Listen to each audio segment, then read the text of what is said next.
All right, guys, couple of interesting things here. We have huge window source, which is obviously daylight balanced. But we do have a lot of cool symmetry. I think it would be cool to you could take a shot where the daylight balance becomes your reference point, okay? If you put Calvin sitting, can you sit here, Calvin, for a second? Just relax, lean back, and smoke your fake cigar. Yeah, okay. If he does that, we're gonna turn your face this way because it will be more interesting based on the composition of the windows, okay? Yeah. And I gotta make an adjustment here. All right, let's move those lamps farther away from him. So I'm gonna move this.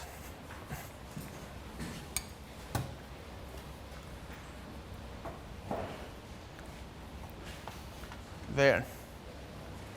Okay, what I'm doing here is I'm basically playing off the location, strength, weaknesses, opportunities, and threats, right? So what's happening here for me, is there a camera pointing at this? Yeah. What's happening here for me is you have four panels of windows that are quite large. They're all rectangular. I feel like that's a really cool, like, geometric element to the scene. I don't want to fight it. Maybe I want to roll with it, okay? Now, if you notice, his face is a total shadow disaster right now. So we're going to fix that. Another thing is, I moved these two lamps away from his face, so if he turns towards one lamp, it's not so close and makes the photo claustrophobic, okay? So we're going to move, however, this has to be quite symmetrical, and that lamp is too far away from, so we're gonna move this one to the same exact distance to the curtain.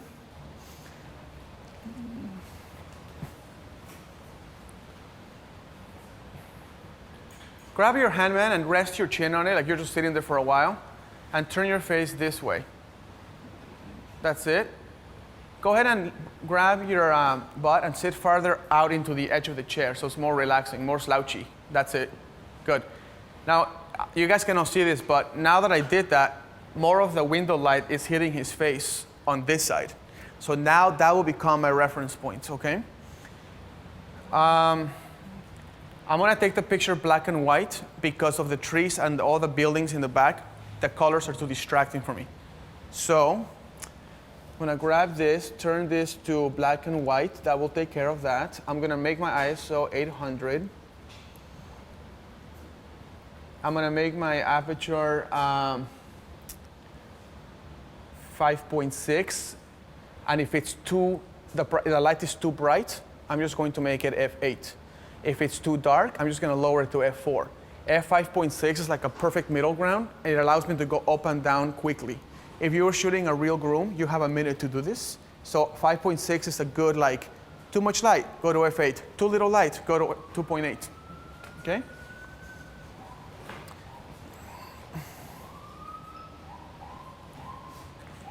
Okay. Let's go to power 6. Let's put it right there.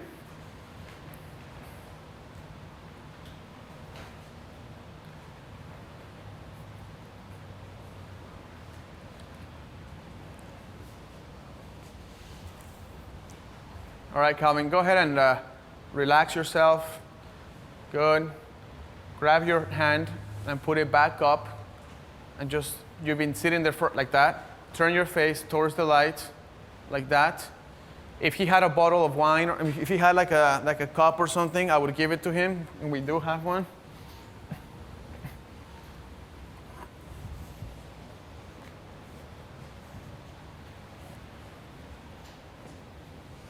Enjoy, it's our finest. Okay, let me just check something real quick before I move on.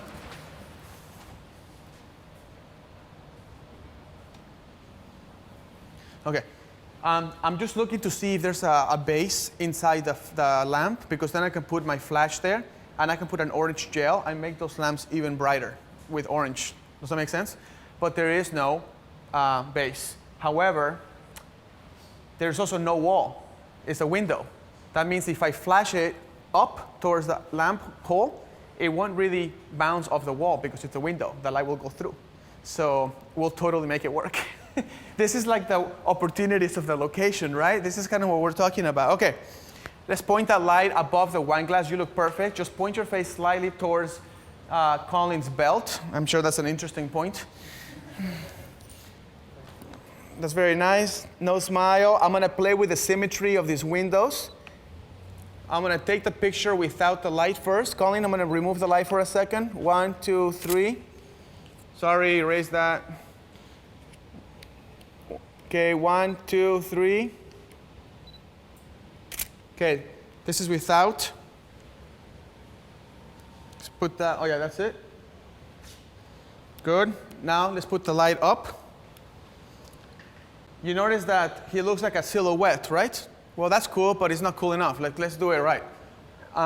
Point it right at his nose.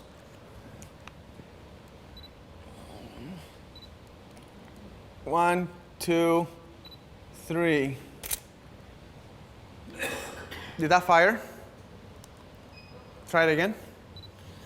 That didn't fire. Okay, 1, 2, 3. Okay, too much light. Lower the power to 3. Good. 1, 2, 3. And that's pretty perfect. Move back just a tad. And then Nikki, Amanda, can you move that lamp an inch towards the curtain? That's it, perfect, thank you. You gotta keep the symmetry going, okay. Okay, ready guys? 1, 2, 3. Okay, take a look at the lighting on his face now. I don't know if you can see it on the monitor so far away. Turn up the light to, what power is it at? It's at 3.0. Huh? 3.0. Let's go to 3.2. 3.2, okay. This is very finessing of the light. It looks good. It looks like the window light's illuminating his face. So Colin, move more towards the window so it looks like it's the window illuminating his face. And we're gonna lower the power to make it even more subtle. Okay, 1, 2, 3. Back up a little bit, Colin, just 2 inches. Okay, I'm happy with that. Let's take a look at this. Look how subtle the light is now. And if you zoom in, it looks like the window's just illuminating him. It doesn't look like you flashed anything. It doesn't look crazy. It just looks like a very elegant picture. I'm using the symmetry of the windows, the curtains. I moved the lamps to keep the symmetry perfect. He's not in the center. He's off symmetry. He looks relaxed. He looks like a silhouette without flash. So when I put the strobe, you can see detail in his face. A ton of detail? Of course not, because then that would look dumb. Let's do it. Let's make it look dumb. Let's go ahead and put that in power 6. And let's point it right at his face, like if it was on camera flash.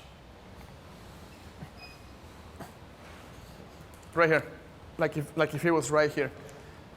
This is what you totally want to avoid doing, okay? This is avoiding the reference point. Where is the reference point of this light? It doesn't exist. So 1, 2, 3. Okay, that's what I meant. Look at that. It looks like you just bought Pro Photo lights and you're totally excited about them. And you're trying to, can we zoom in on his face? Okay, does that make sense to you guys? It just looks like you're playing with your toys. It doesn't look good. Very nice. All right, thank you. Let's move on. Can I ask one quick question from the internet on Yeah. this? When you started at ISO 800, a couple of people were like, wait, why? It's bright in there. Why ISO 800? Is it because you knew what else you were going to need to do? Actually, I started at ISO 400. Okay, sorry. And the reason why I did it, I think they might have missed it because I first strike the balance between how much light I want in the bar and how much light I want from the flash hitting them in the bar, right? 2 exposures. Oh, I meant for this scene. Oh, I didn't change the... Okay, never mind. Oh, I see. I started ISO 800. It was just a middle ground Okay. ISO. I could have done this at ISO 100. I just would have put more power on the lights. It's okay? Thank you. But the real answer to that ISO question was in the bar. Once you strike the balance between your ambience and your flash that's hitting your subjects, if you like the balance but it's too dark, just raise the ISO and that brings both up. And if both are too bright, just lower the ISO and it brings both down. This segment is more about tweaking the light and finessing it so it looks elegant. So it looks like you never used a flash. Or if you did, it just looks like a window hit him, or the window's illuminating him here, and so forth.